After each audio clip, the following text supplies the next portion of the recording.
নমস্কার, সবাই কেমন আছেন?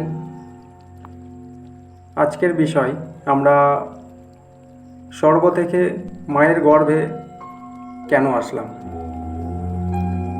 আমরা সবাই এসেছি কিন্তু স্বর্গরাজ্য থেকে। কেন এলাম না, এখানে এই পৃথিবীর বুকে যে জন্ম, সেটা মনুষ্যরূপেই হোক বা যে কোনো প্রাণীরূপেই হোক, সেগুলির একটা চাওয়া পাওয়া, আশা আকাঙ্ক্ষা জেগেছিল। তো এখন মনে প্রশ্ন আসবে কি, তখন কি মন ছিল? তো হ্যাঁ, ছিল। সূক্ষ্ম দেহে আমরা স্বর্গরাজ্যে অবস্থান করছিলাম। যে যেরকম স্তরের মানুষ, আমরা স্বর্গরাজ্যে সেই স্তরেই অবস্থান করছিলাম। কেউ শিবলোকে, কেউ বিষ্ণুলোকে, কেউ ইন্দ্রলোকে, কেউ ব্রহ্মলোকে। তো সেখান থেকে আমাদের আসতে হলো কেন না, আমাদের সূক্ষ্ম দেহের উপরে যে মন, অর্থাৎ চৈতন্যময় সত্তা,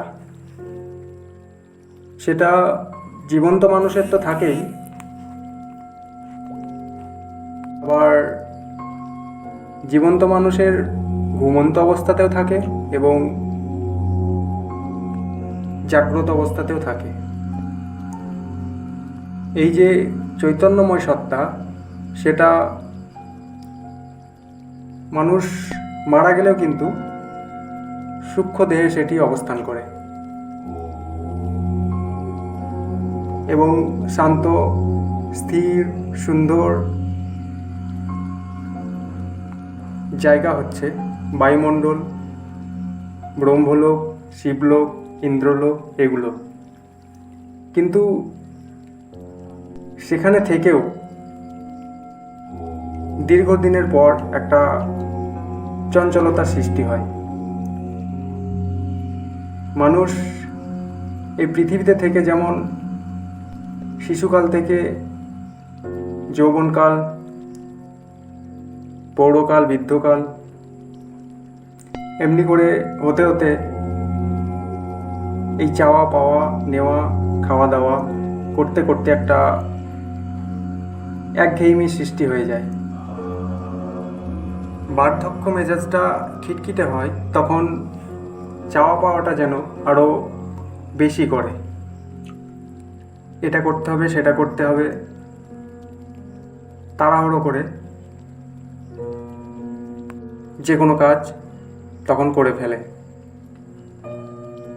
আর তখন ছেলে মেয়ে, নাতিপুতি, এদের সঙ্গে মতের মিলও হয় না। ঠিক তেমনি ওই স্বর্গরাজ্যেও আমাদের সূক্ষ্ম দেহে যে অবস্থান করা হয়,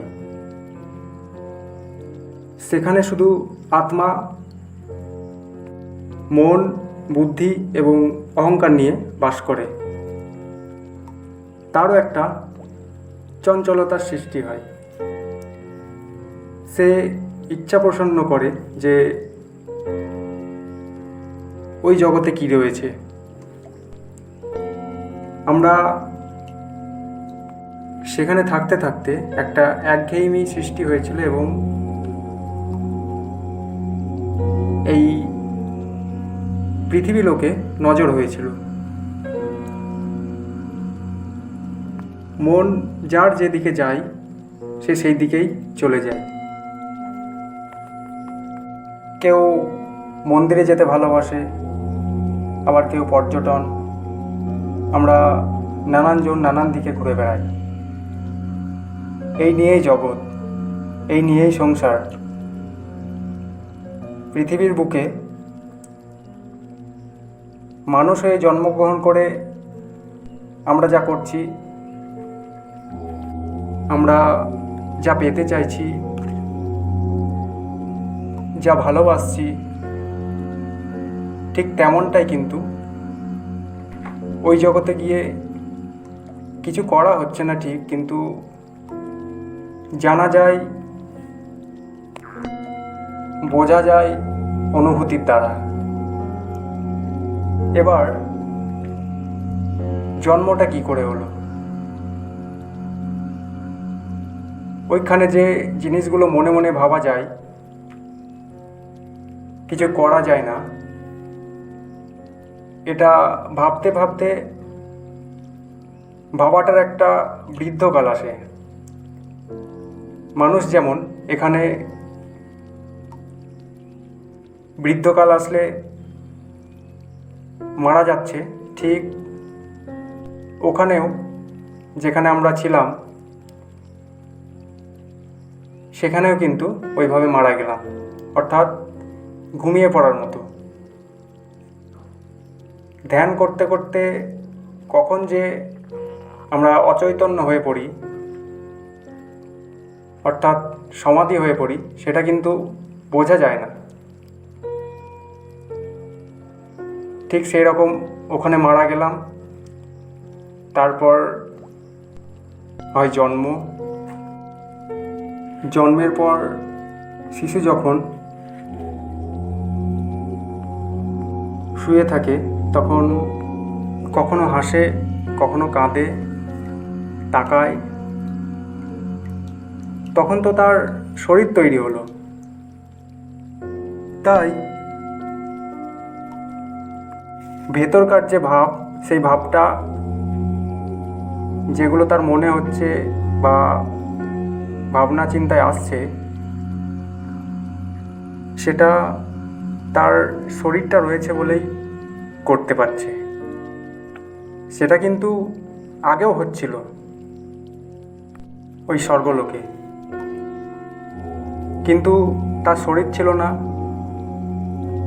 যার জন্য তখন ওখানে কিন্তু দেখা টাকা বা কিছু করা হচ্ছিল না। তো আমরা স্বর্গরাজ্য থেকে এখানে আসার কারণ হচ্ছে আমাদের মনে আশা আকাঙ্ক্ষা জেগেছিল। আমাদের আত্মা মন, বুদ্ধি এবং অহংকার নিয়ে ওই স্বর্গলোকে বাস করে। এই মনে আশা আকাঙ্ক্ষা জাগার জন্যই আমরা এই পৃথিবীতে স্বর্গলোক থেকে আবার জন্মগ্রহণ করেছি।